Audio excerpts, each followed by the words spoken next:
नबी करीम अलैहिस्सलाम ने फरमाया, बुखारी मुस्लिम है, फरमाया 7 हलाक करने वाली चीजों से बचना, अगर इनमें तुम चले गए तो हलाक हो जाओगे। 7 चीजें हैं जो तुम्हें हलाक कर दे।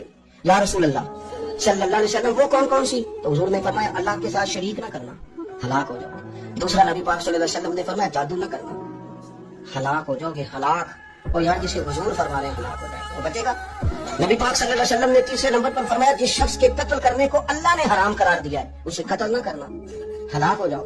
चौथे नंबर पर रसूल पाक अलैहिस्सलाम ने फरमाया, सूद ना कभी भी खाना, हलाक हो जाओगे, हलाक।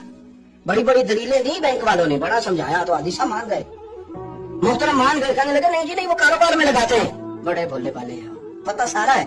और देखो सब कामों के बावजूद मुस्तकिल बैंकों में पैसे उस अकाउंट में रखे हुए हैं जहाँ से मुस्तकिल सूद आता है। हुजूर ने फरमाया, न करना ये काम। तू कहते मैं सूद पे पैसे लेके कारोबार चमकाऊंगा, तेरे नबी पाक ने तो फरमाया तू हलाक हो जाएगा। तू कहते मैं मेल लगाऊंगा, हुजूर ने तो फरमाया हलाकत है। तू कहते मैं बड़ा कुछ कर जाऊंगा तो हलाकत है। अच्छी तरह समझ में, असल माल भी जाया हो जाता है उस बंदे का जो सूद का माल मिला लेता है, असल बरकत भी उड़ जाती। और मेरे नबी पाक सल्लल्लाहु अलैहि वसल्लम ने 5वें नंबर पे फरमाया, यतीम का माल न खाना, हलाक हो जाओगे।